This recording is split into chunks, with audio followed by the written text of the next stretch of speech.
Queridos, com muita alegria, quero saudar a todos com a paz do Senhor. Eu quero convidá-los ao texto que está no meu coração para transmitir a mensagem evangelística, livro do Apocalipse, capítulo 20, versículos 12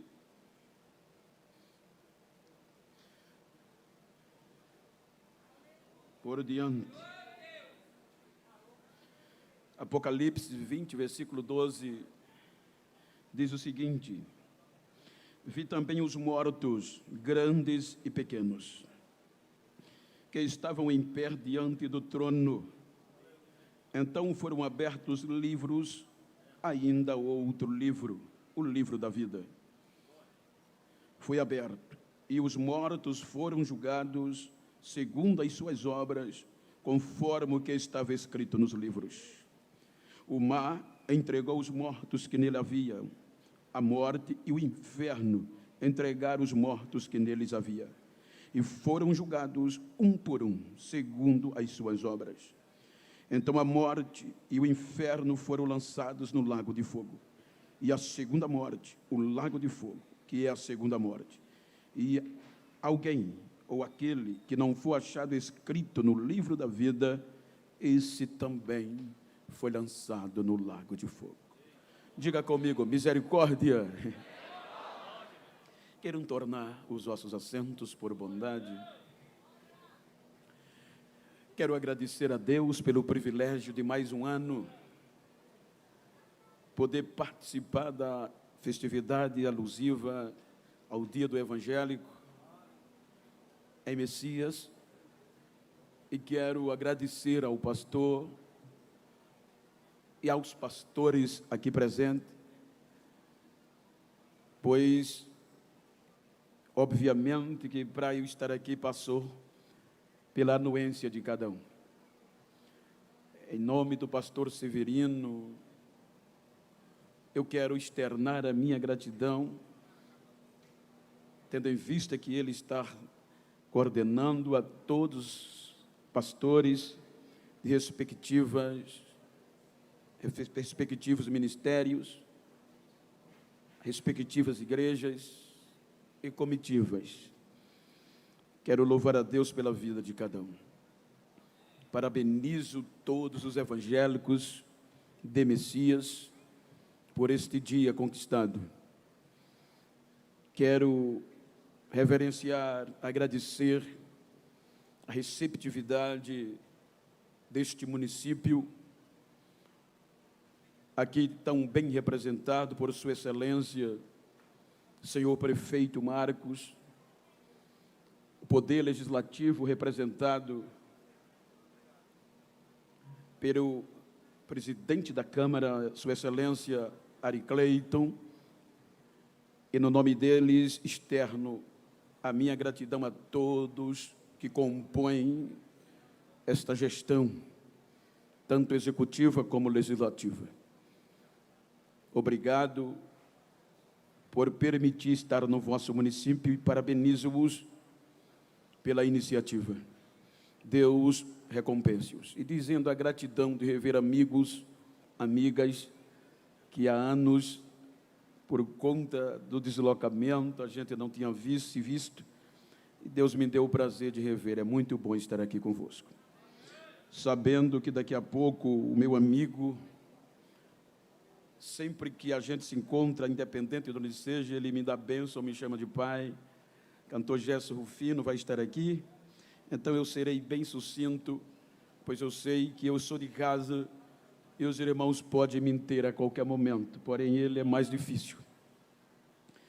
Queridos, eu quero tomar por base esse texto para falar-lhes sobre segunda chance.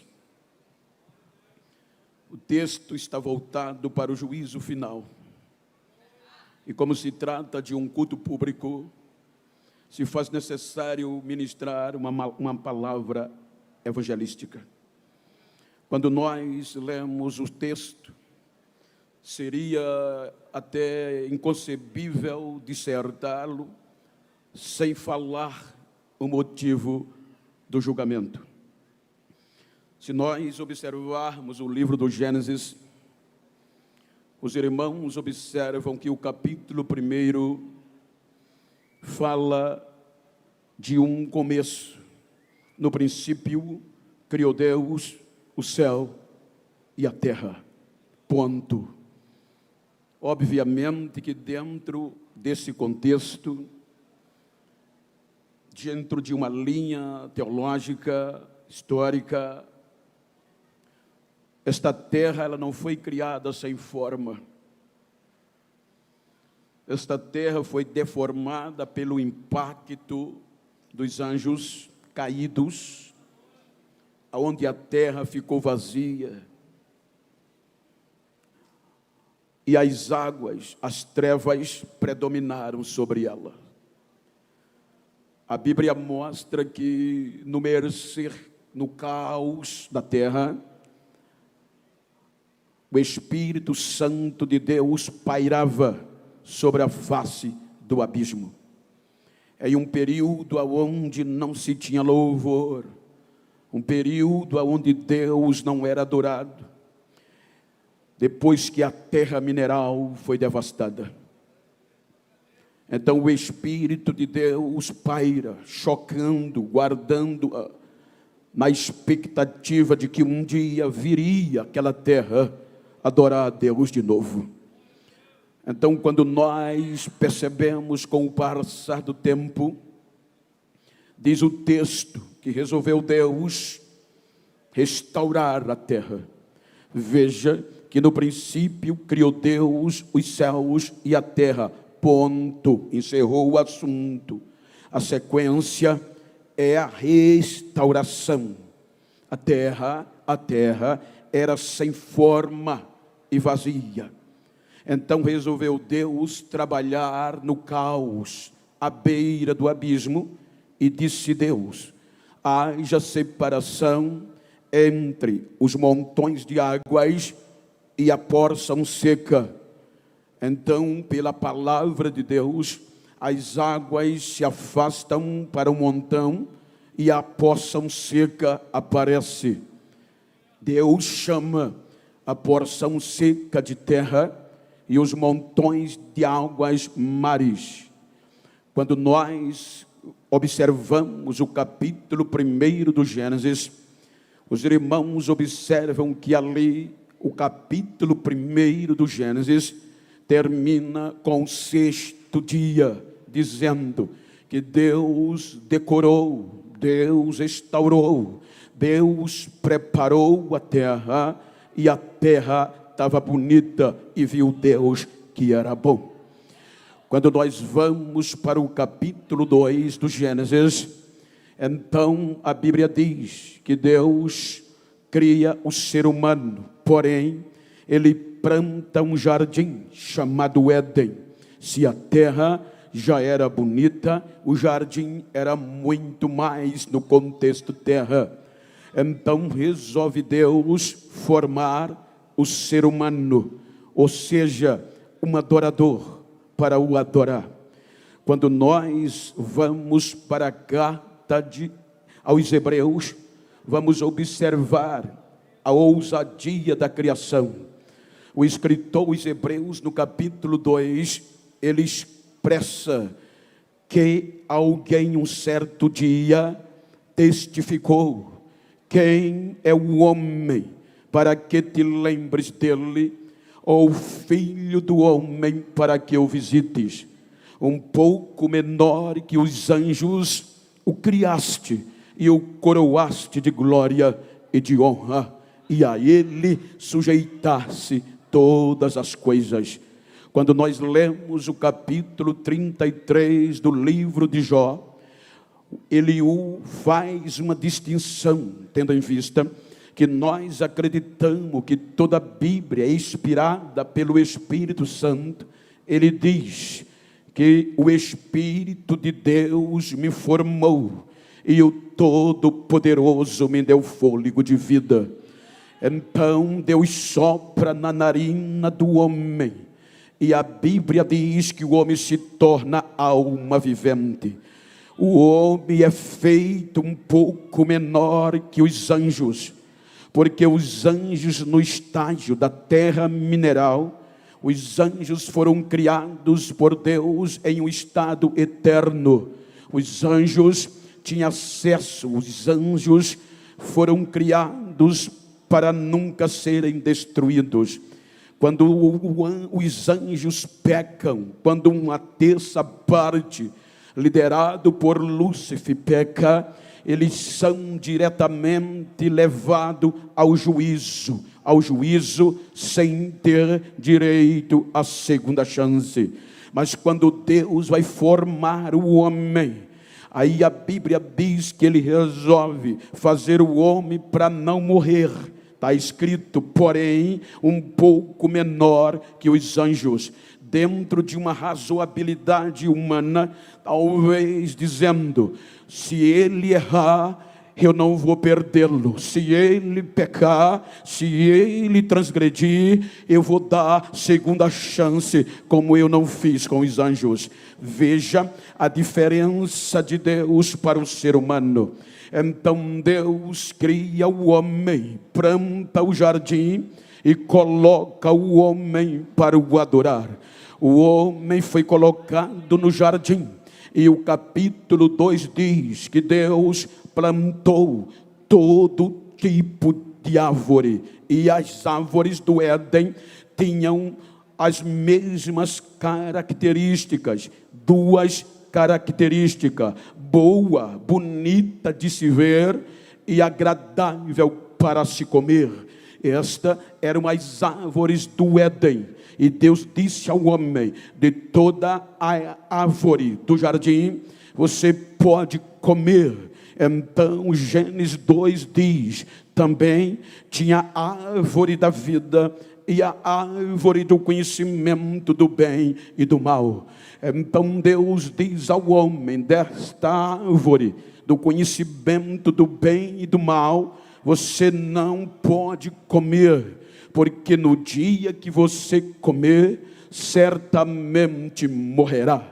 Vejam que as árvores tinham as mesmas características, boa de se ver e boa de se comer. Esta árvore do conhecimento do mal é um limite que Deus dá ao homem, é uma regra. Há um pensamento filosófico que diz que a única coisa que nos separa como seres humanos dos animais são as regras. Então Deus faz o ser humano com limites, com regras. O homem vai viver, o ser humano vai viver. E o bonito é que Deus dá o privilégio. Enquanto você for fiel, você vai só colher. Vejam que o homem estava no Éden só para colher, ele não plantava. A terra tinha a obrigação de lhe dar sustento sem ele se esforçar. O único dever do homem era adorar o seu Criador. O resto Deus fazia. Porém, a Bíblia nos mostra o capítulo 3 do Gênesis.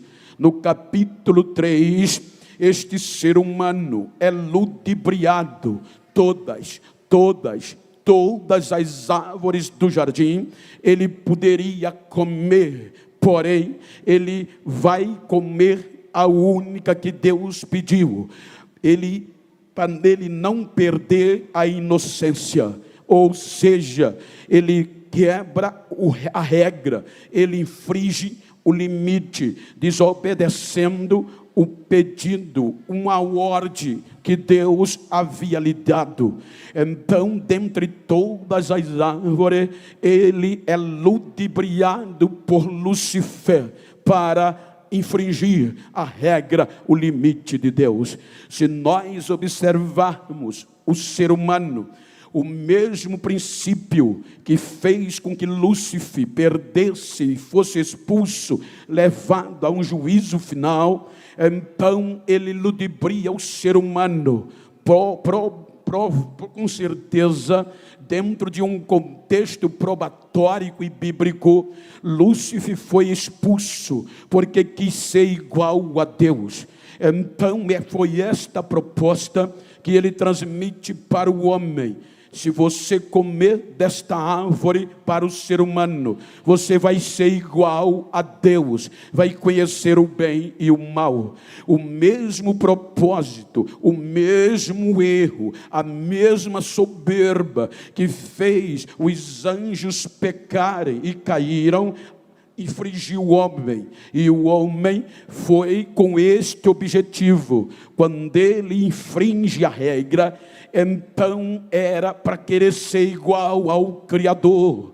Então ele peca, ele transgride, ele erra. E dentro deste princípio, o legítimo juiz, a justiça divina, como os anjos foram levados para o juízo direto, era para nós, seres humanos, sermos também. Porque a justiça de Deus exigia santidade, e o homem infringiu o limite, o único que Deus lhe pediu, desobedecendo, e a Bíblia chama de pecado.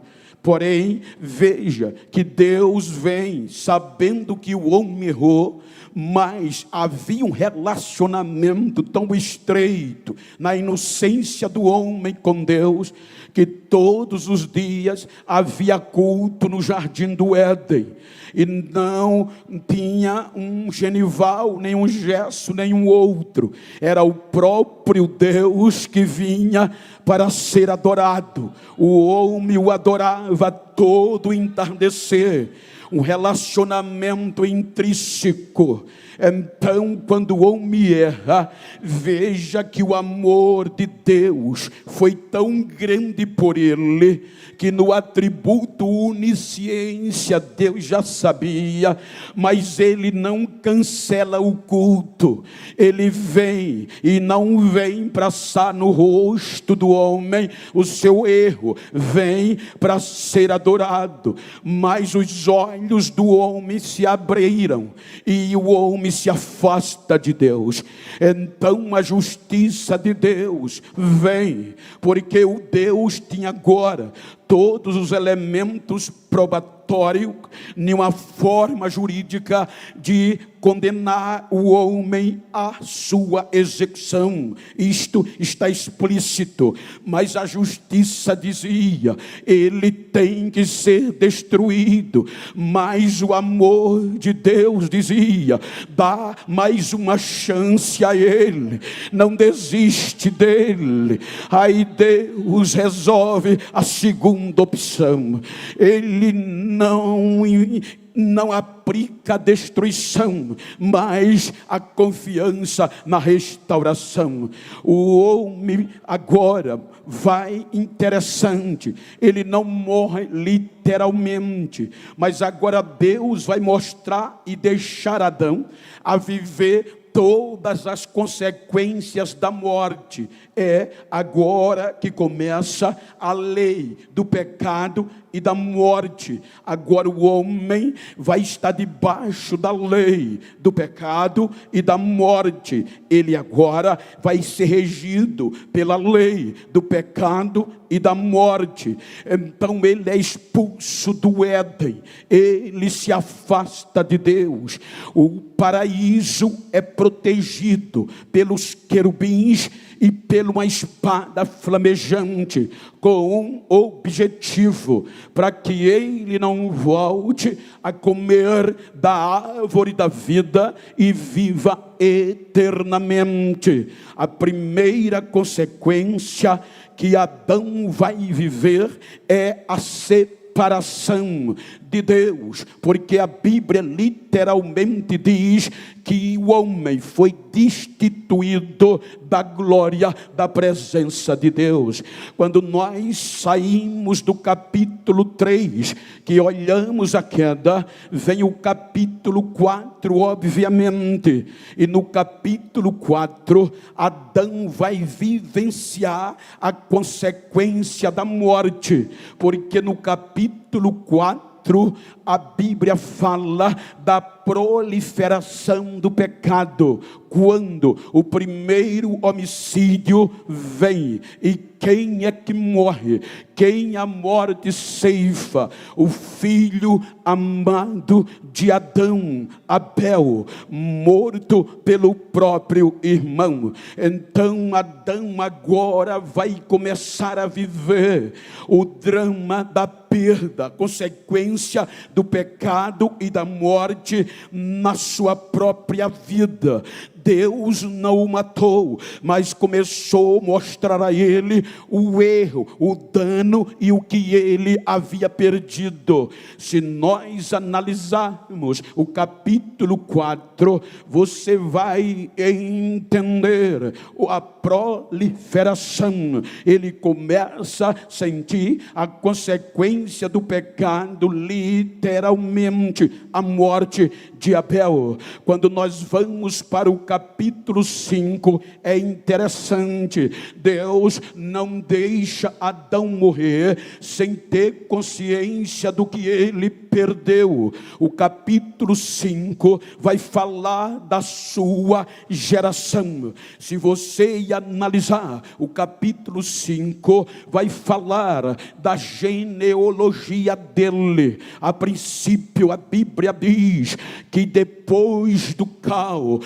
vivendo cerca de 120 anos, salvo engano, ele gera 7. Ele volta a conviver em família, porque a consequência da morte lhe levou Abel e Caim. Abel morreu e Caim se exilou, saiu de casa, desertou, e o vazio veio. Agora, depois destes anos, nasce 7, e ele estava vivo. Porém, Deus vai mostrar a ele. A Bíblia diz que 7 gera a Enos, e nos dias de Enos voltou a ter relacionamento com Deus. Vejam que mesmo o homem errando, Deus não se afastou dele, sempre o monitorando, e sem passar encara o erro dele.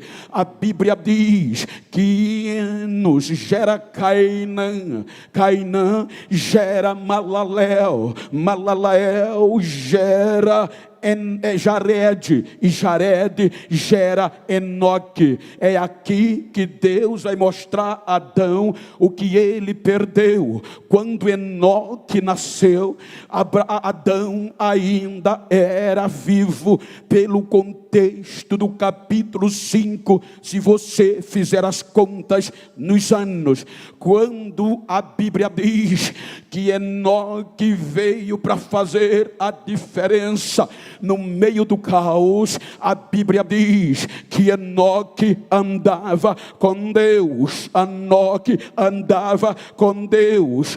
Quando a Bíblia diz que resolveu Deus que Enoque gerasse a Metusalém, mas não viu a morte, a Bíblia diz que Deus tomou Enoque para si. Ele não viu a morte. E quando Enoque morre, Abraão estava com 887 anos. Ele pôde ver a vida de adoração de Enoque e o relacionamento com Deus. Então, quando Enoque é transladado, Deus estava dizendo a Adão: olha o que você perdeu pela sua precipitação. O amor de Deus não desiste do ser humano. Deus pega Enoque e o leva, e a Bíblia diz, depois depois que Enoque foi transladado, Abraão ainda viveu 43 anos, totalizando 930. Quando nós vamos para o capítulo 6 do Gênesis, vem a uma geração formada no capítulo 5. Aí no capítulo 6, agora vai falar não de um homem, de uma mulher, nem de uma família, vai falar de uma geração. E a Bíblia diz no capítulo 6 do Gênesis que Deus resolve, vamos, está no plural, desçamos e vamos observar o comportamento, a consequência do erro de Adão na sua geração. E quando Deus vem para observar o andar, o falar, o comportar daquela geração, é decepcionante. A Bíblia diz que o comportamento da geração de Adão em relação a Deus era o pior possível, a ponto que as suas atitudes, o seu comportamento cheirava mal às narinas de Deus. Então, pela primeira vez, você vai ler um arrependimento. A justiça exigia. Eu não disse que este homem não presta, conjecturando. Eu não disse que ele não valia a pena o Senhor acreditar. Aí Deus diz, está certo, eu vou dar cabo, eu vou dar fim, elementos probatórios de novo, mais que suficiente, porque o homem não conseguiu vencer a lei do pecado e da morte. Então Deus decide, Deus bate o martelo no capítulo 6, eu vou destruir o homem que criei, e vou destruir todas as espécies de animais. A terra é maldita por conta do homem. Quando o martelo é batido, o veredito de destruição, com todas as questões analisadas, na última instância, condenação, o homem ia ser destruído. Aí, quando antes de destruir, aparece algo chamado graça. Graça é favor imerecido. A epígrafe do capítulo 6 está falando de geral, degradação generalizada do gênero humano. Mesmo Noé, sendo bisneto de Enoque, ele sabia o que era adorar, mas não merecia. Aí quando Deus bate o martelo, o pecado e a morte vibra, vencemos, a graça vem e diz, dá mais uma oportunidade a eles vão ter que voltar. Aí a Bíblia diz que Noé acha graça aos olhos de Deus.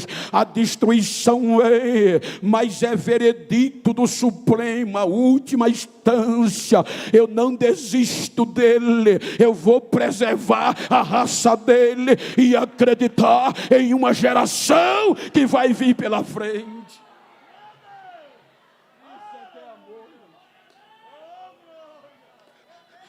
Capítulo 7 vem o juízo. Você vai ver o capítulo 7, o desenvolver da decisão jurídica. O dilúvio vem e mais uma vez as águas cobrem a terra, mas não havia trevas, porque agora na face das águas tinha um ser chamado humano, e os olhos de Deus estavam lá. Ainda tem adorador sobrevivendo sobre as águas.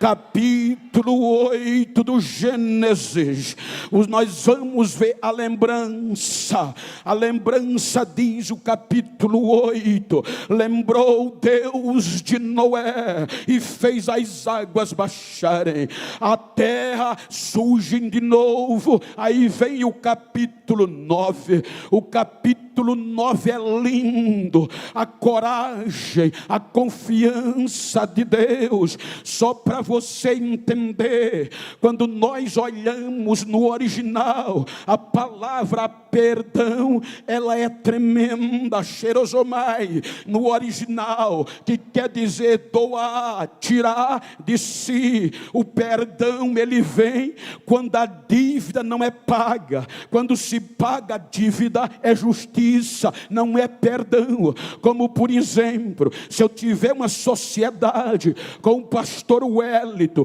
e eu nesta sociedade andamos junto, e eu lhe sou infiel, lhe dou um golpe, roubo o dinheiro da sociedade e me afasto dele, e ele leva ao prejuízo. Passando alguns anos, eu chego com a cara lisa, dizendo: Wellington, dá para você ser meu sócio de novo, eu quero andar com você, mas a dívida está lá. Então ele vai olhar para mim e vai dizer: tá certo, eu vou confiar em você de novo. Isso é perdão, porque a dívida ainda está lá. Aí agora no capítulo 9, diz a Bíblia que resolveu Deus andar com o homem de novo, mesmo devedor, sem pagar a dívida. Faz uma nova aliança e dá ao homem tudo o direito, tudo que Adão tinha, Deus dá a Noé.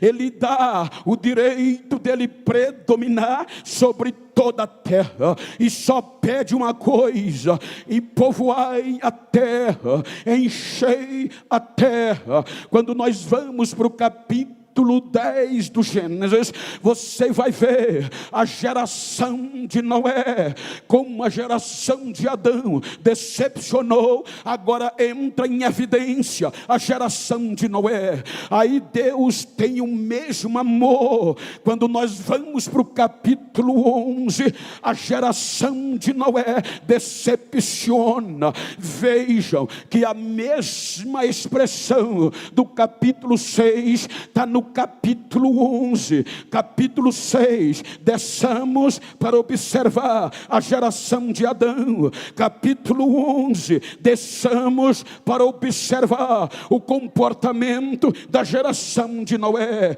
E viu Deus que a intenção da geração de Noé era má, porque eles queriam ser famosos, quebrar o limite, não se espalhando. Vamos elevar uma torre cujo cume toque nas nuvens, porque nós vamos sempre estarmos juntos. Não era este o propósito. Aí Deus vem e não destrói. Veja que pela terceira vez era para nós, seres humanos, sermos destruídos, porque no capítulo 11 surge a origem da nossa espécie, como povo, como tribo, como raça, como nação.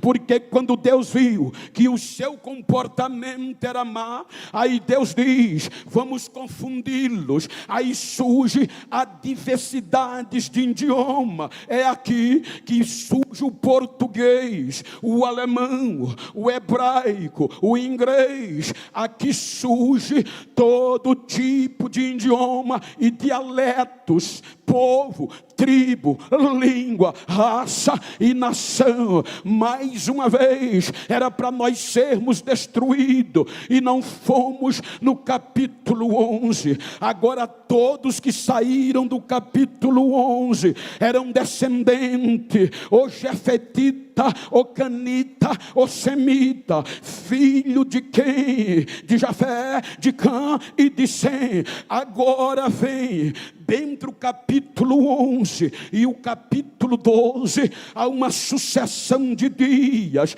terrível, aonde este povo, a geração de Noé, deturpa-se com o pecado, probatório de novos elementos para a destruição. Mas Deus não observa. Veja que a Bíblia é composta de 1189 capítulos. 11 deles, 11 representa menos de 1% de toda a Bíblia. 11 deles é a criação, oportunidade e investimento na preservação. Mas como no capítulo 11, a morte, o pecado, a justiça pedia a eliminação do ser humano, aí surge o capítulo 12 do Gênesis. Veja que do capítulo 12 do Gênesis até o 22 do Apocalipse é resgate. A Bíblia tem 99% de amor para resgatar o perdido, e tem menos de 1% de oportunidade que Deus deu de chance da geração se reaver. Aí no capítulo 12, aí Deus vai pôr em prática o projeto para resgatar o ser humano da lei, do pecado e da morte, que já estava condenado. Aí vai a Abraão e diz: Abraão, sai da tua terra, dentre a tua parentela, e vai para uma terra que eu vou te mostrar. Qual era o objetivo? No versículo 3, porque Abraão, em ti, por meio de ti, eu vou abençoar a todas as famílias da terra, o preto, o branco, o pobre, o rico, todos vão ser alcançados por este projeto.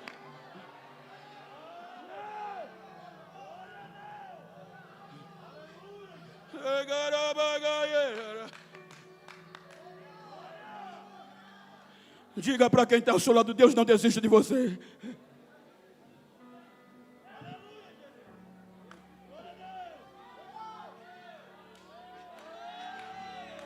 Todos os elementos probatórios era para sermos destruídos. A questão da morte e do pecado chega à última instância. E a última instância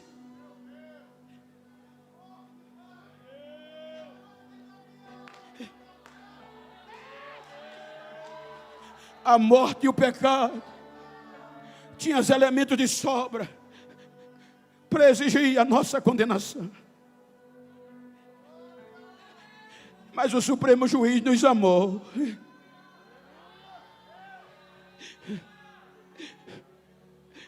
Eu já ouvi de alguém te perguntar: como é que Deus ama um negro desse? Diga para quem está ao teu lado: eu não tenho culpa se ele me amou.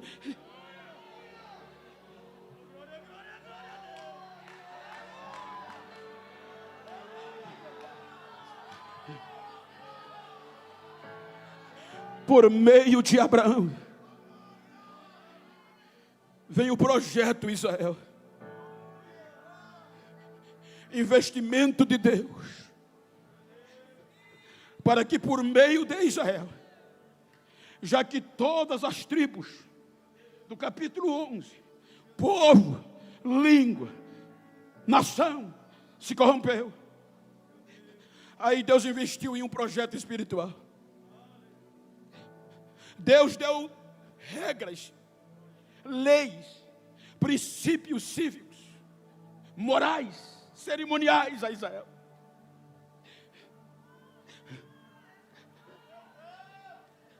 Mas a lei do pecado e da morte venceu Israel. E pelo projeto Israel, a lei do pecado e da morte tinha todos os elementos para provar a nossa culpa e exigir a nossa condenação.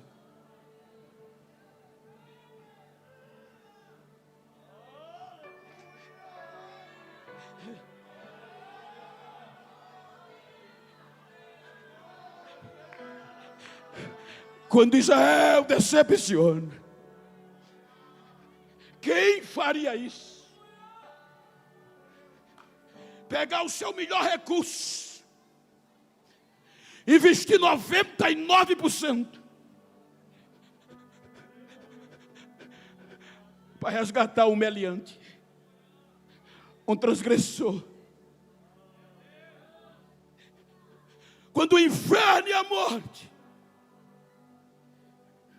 quando a voz do céu bradou, é o fim. É o fim, João, Apocalipse 5. Não vai ter mais, porque ninguém foi achado digno. A Bíblia diz que nós já estávamos condenados pela nossa forma de se comportar em relação a Deus. Aí quando o inferno, o pecado e a morte achou que não tinha mais argumento para Deus, aí Deus diz: agora eu vou mandar o meu melhor.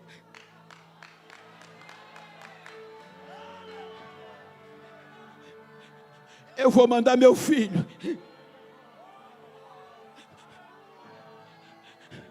A Bíblia diz que Jesus concordou. Ele abriu mão de ser Deus, se despiu da sua glória e veio à terra humilhado na forma de servo, para vencer a lei do pecado e da morte. A efusão máxima do amor de Deus para o ser humano. Mas Israel não quis recebê-lo. A Bíblia, pelo princípio bíblico, ele veio para os que eram seus. Eu não fui enviado a anunciar as ovelhas perdidas da casa de Israel. O primeiro propósito era restaurar Israel. Mas Israel, além de não aceitar, o expõe ao ridículo. Agora olha o que Deus, eu quero chegar aqui, olha o que Deus fez por mim e por você. Deus permitiu que Jesus fosse exposto ao ápice do absurdo, a ponto de ser levado à cruz. Há dois contextos verídicos, histórico, literal e bíblico. Pela cruz, biblicamente, Deuteronômio, salvo engano, 21, 23, está escrito que maldito é todo aquele, diz a Bíblia, disse Deus a Moisés, quando alguém cometer um pecado, que seja digno de ser pendurado no madeiro, esta pessoa é maldita. Foi Deus que disse. Pelo império, a cruz era vergonha, era vexatória. Então o propósito do inferno, do pecado e da morte, levar Jesus à cruz, era para tirar a nossa esperança. Porque depois de ser crucificado, ninguém valorizava mais. Porque a vergonha, muitas famílias não tinham coragem de tirar o corpo da cruz. Por quê? Porque se expunha à vergonha. Era vexatória a morte de cruz. E além disso, maldito. Aí Paulo diz que Jesus foi fiel até a morte. Não pecou. Em tudo foi tentado.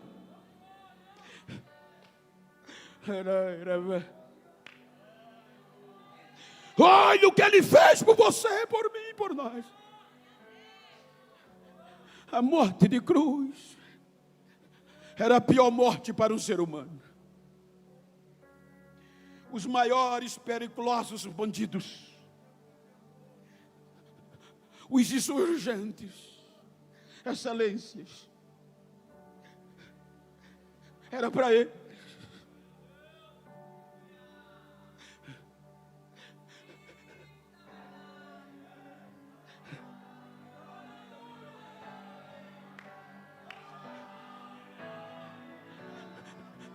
O amor de Deus nos perdoa com a dívida sem ser paga. Mas para que o inferno, a pecado e a morte não passasse na nossa cara, aí Deus diz: além de eu perdoar, eu vou pagar a dívida deles. Porque eu vou justificá-los e o inferno não vai ter do que acusar. Aí ele vai à cruz, dilacerado. A Bíblia diz que a angústia foi tão grande, que aquela angústia já dava para matar ele como ser humano. A Bíblia diz que ele suou gota de sangue. E a ciência da medicina nos ensina que qualquer ser humano atingido por uma emoção insuportável, isso é normal acontecer. Porque os nossos tecidos capilares subcutâneos, motivado por esta emoção, eles delatam. E as glândulas do suor, quando vem, já vem com o sangue que sai pelos nossos poros. A medicina diz que isso já era suficiente para ele morrer. Depois de passar por esta emoção, vai ser esbofeteado. O inferno fez de tudo para ele desistir. É chicoteado. A história diz que os chicotes romanos, cada um deles tinha 12 tiras, o azorrague. E cada pedaço de tira desses era composto de pedaços de madeiras pontiagudos e de ossos de carneiros pontiagudos. Foram 39 chicotadas. Faz a conta quantos cortes? 12 vezes 39. A história diz que o corpo dele foi dilacerado, que dava para ver o pulmão dele a olho nu trabalhando. 9 horas da manhã, depois de expô-lo na cruz,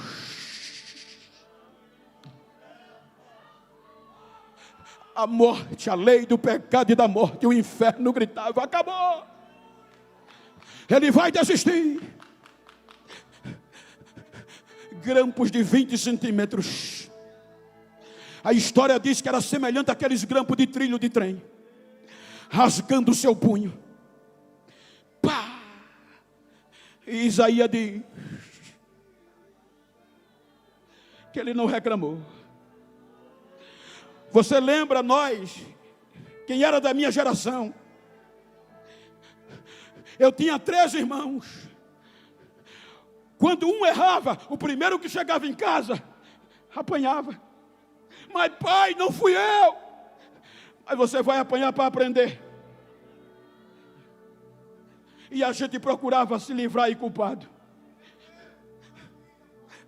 Então isso não era para ele, era para nós. Quem deveria ser condenado a isso era a gente. Mas Deus, por amor a nós, resolveu descarregar sobre ele o pecado, a culpa de nós todos. Ele agora sofrendo pela minha culpa e pela tua, mas não procurou culpado, não abriu a sua boca para se justificar. 9 horas é pendurado na cruz.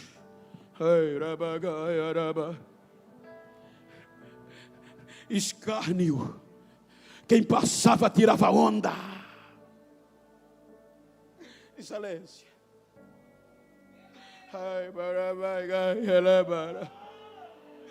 Meio-dia. Olha o que a Bíblia diz: meio-dia. O sol. A Bíblia não diz que passou uma nuvem e encobriu o sol. A Bíblia não diz que foi um eclipse, o alinhamento da lua com o sol. A Bíblia diz: o sol escureceu. Meio-dia, a física diz que é o horário da maior explosão do sol. Meio-dia é a hora que o sol entra no ápice da sua glória. Meio-dia, a natureza olhou. A natureza olhou os elementos probatórios Eles não merecem. Aí o sol para de brilhar. Eu vou conjecturar, o sol não aguenta e não entende quão grande amor era aquele.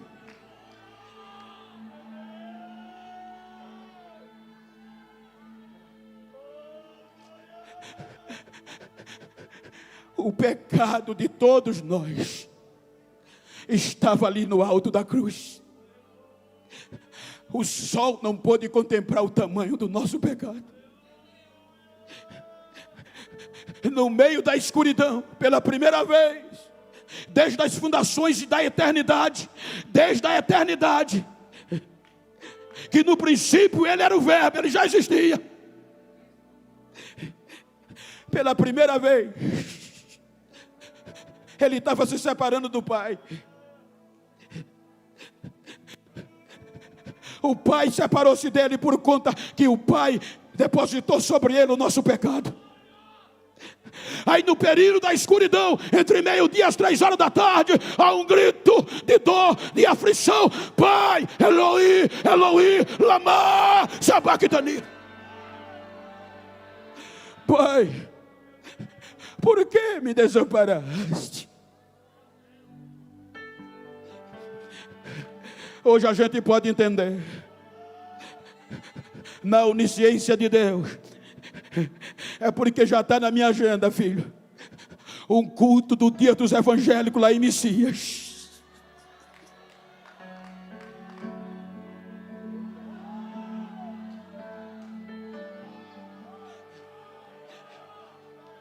Que amor é esse? 3 horas da tarde, ainda escuro, o inferno, os céus e o universo ouve um brado: Pai, está consumado. Você sabe, mas só para alguém que não sabe, a palavra consumado no original grego quer dizer tetelestai. Esta frase era usada em um termo monetário. Se eu contraísse uma dívida com o pastor Severino, e a dívida fosse rolando e eu não conseguisse pagar, ele tinha o direito de pegar uma escrita, chegar na minha casa em tudo que era meu, e com letra garrafais escrever: devedor. E aquela dívida ia para o Supremo, e eu não tinha valor e nem condições de nada. Mas se algum dia aparecesse alguém que gostasse, me amasse ao limite máximo, e resolvesse dar o que tinha para pagar a minha dívida, aí ele poderia, depois que pagar, e o pastor Severino dizia: cadê a promissória do Genival? Cadê a promissória dos irmãos de Messias? Está aqui o cheque, está aqui o money, está aqui o cash, me dá para cá. Ele pegava. E quando ele pegava a promissória, ele agora pegava uma escrita maior ainda, com letras maior ainda, e cruzava, tirava toda aquela de devedor e colocava ela com o nome Tetelestai. Quem passava tinha que ver: a dívida foi paga, está justificado, não deve mais nada. Meio-dia, 3 horas da tarde, está consumado. 2 elementos naturais acontecem. Primeiro, o sol tinha escurecido. Segundo elemento, quando ele brada, a terra treme. As placas tectônicas, a 90, 80 quilômetros na superfície, começam a bater uma na outra, só pelo grito: consumado está.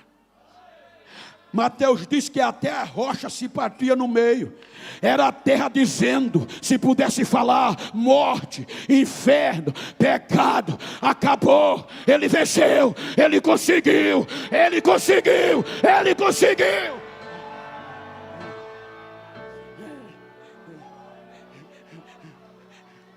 O véu que separava não separa mais, porque naquele grito o véu separado rasga de alto a baixo, e o tema é livre. Agora quem era condenado vai poder ser absolvido.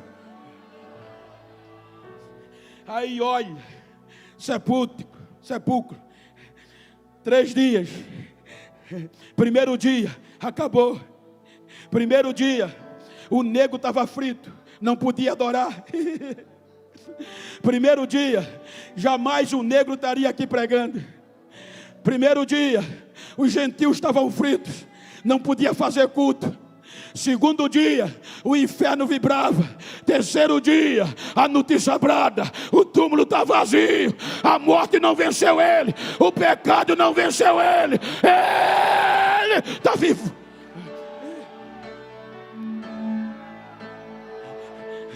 Aí olha o que Paulo diz. Olha o que Paulo diz. Portanto agora,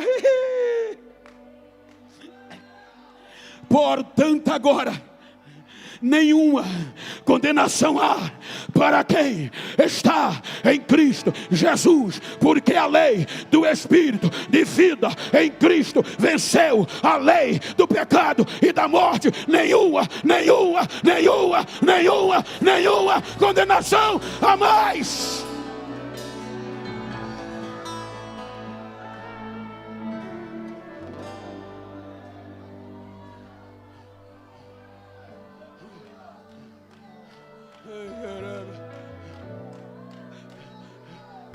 Para quem está em Cristo Jesus.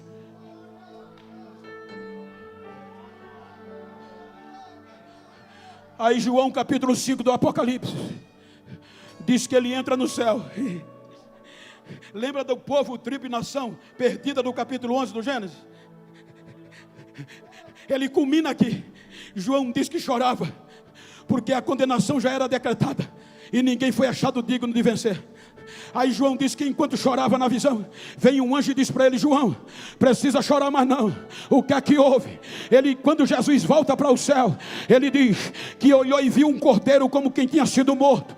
E quando ele entra no céu, ele vai direto no presidente do Supremo, no juiz supremo, pega a escrita com a nossa condenação e toma na mão. Os 4 seres viventes, os 24 anciões, dobra o joelho nos pés dele e começa a dizer: digno tu és de tomar o livro, de desatar o livro e de ler o livro, porque tu foste morto, mas reviveste, e com teu sangue compraste para Deus povo, língua, tribo, raça e nação, e os reis sacerdotes para o nosso Deus.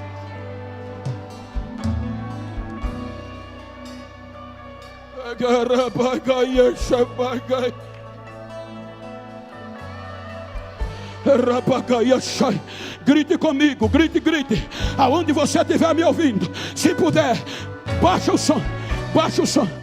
Grite comigo e diga: portanto agora, nenhuma condenação a mais para quem está em Cristo Jesus, porque pela lei de vida e do Espírito em Cristo, ele venceu a lei do pecado e da morte. Eu sou livre, eu fui absolvido.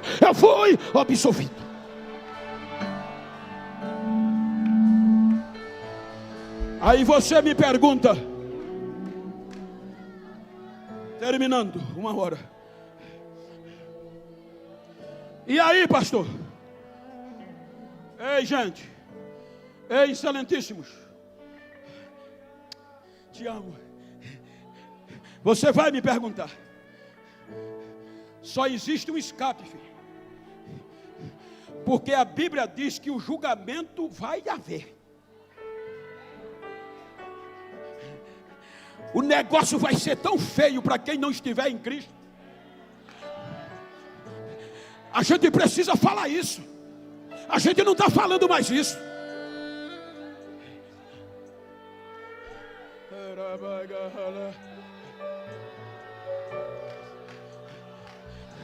Para quem está em Cristo, olha o que João diz no capítulo 20, versículo 6.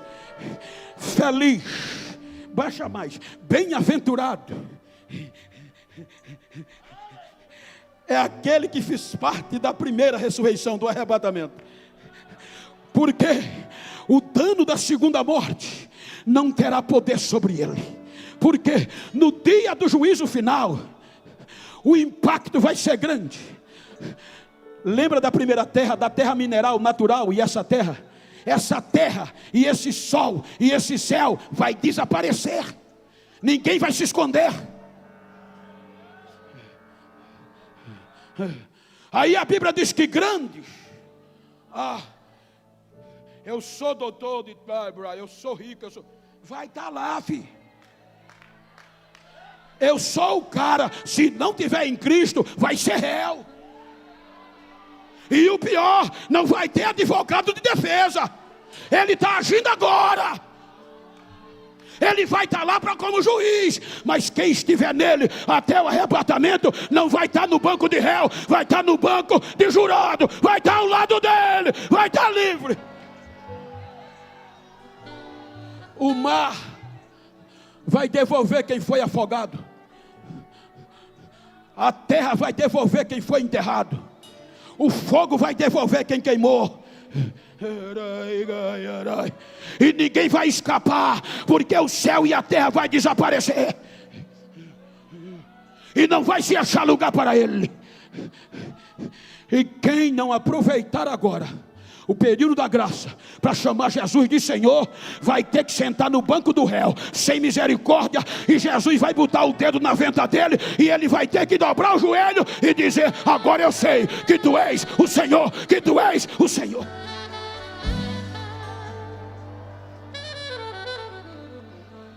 Quero concluir. Cadê você que desistiu? Cadê você que pensou que era o fim? Nós não estamos aqui em praça pública para um evento comum. Talvez você chegou aqui os pedaços, mas lembra que eu comecei a mensagem dizendo que eu ia falar sobre segunda chance? Aproveita enquanto o tempo da graça está aberto. Porque que você queira ou que não, seja grandes e pequenos, o prefeito e o gari, o presidente e a faxineira, o craque rico do futebol e o peladeiro, naquele dia ninguém vai escapar. Só aqueles que o nome estiver escrito no livro da vida. E depois da graça não vai ser fácil ser crente. Cadê a primeira vida? Cadê a primeira pessoa para aceitar esse Jesus que eu preguei? Só tem ele, só é o último caminho para se livrar do julgamento final. É o último caminho para te livrar do juízo final. Cadê a primeira pessoa? Cadê você? Você que está aqui não vai ter desculpa naquele dia. Você ouviu? E eu falei de Gênesis a Apocalipse. Você não vai ter outra desculpa. Venha. Você que está afastado. A trombeta pode tocar hoje. E os santos que estiver aqui não vai estar mais. Agora, para você se livrar do juízo final, é só se render e aceitar a Jesus arrependido. Depois do arrebatamento, filho, vai ter moleza não. Cadê você, a primeira vida? Está vendo uma vida aqui, cadê a segunda? Venha, a segunda está de pé. Precisa vir não, fica só de pé. Fica só de pé, a primeira está aqui, a segunda está ali. Cadê a terceira vida? Pode estar aí pertinho de você. Levanta a mão, a terceira levantou. Cadê a quarta? A quarta levantou, cadê a quinta? A quinta está aqui, cadê a sexta?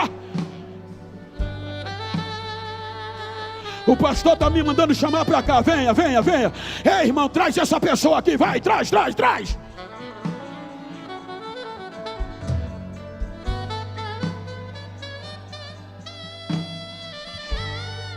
A sexta pode estar pertinho de você. Traz ela. Eu não vim amedrontar você. Eu vim pregar o evangelho como ele é. Eu poderia estar preocupado para pregar poder para os crentes, mas eu orei. Eu passei parte da tarde de joelho. Eu digo: Deus, falar em culto público de juízo. Eu quero alcançar vidas. Venha, filha, venha. Rompa o corredor, está vindo. Venha, venha, venha. Está vindo do lado direito, está vindo do lado esquerdo. Cadê a igreja que dá glória? Cadê os redimidos que dá glória? Cadê os salvos para dar glória? Cadê você? «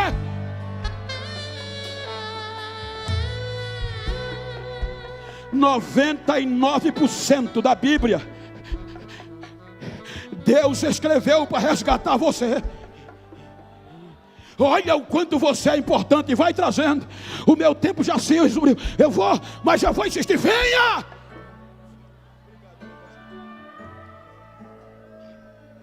Vai trazendo. Venha. Eu não valia nada. Ora, eu vou passar. O pastor está me permitindo orar, mas ainda está vindo gente. Abra aí, vai, abre a cadeira, tira a cadeira. Eles são mais importantes do que nós hoje aqui. Ele é mais importante do... Você que está vindo, você é mais importante do que o cantor, do que o pregador, porque isso aqui é para você. Você que é maior, você... Venha. Soberano Deus e eterno Pai, em nome de Jesus eu quero te agradecer por esta noite.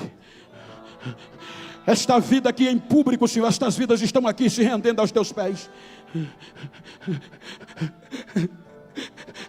Vai trazendo mais. Está vindo mais. É o teu evangelho. É o teu evangelho. É a tua palavra que salva. Transforma essas vidas. Devolve os projetos e faça delas instrumentos vivos nas tuas mãos, para a glória do teu nome. Quem está alegre, dá um glória para o céu ouvir. Quem está alegre, rocha em línguas estranhas para o céu ouvir. Raiga!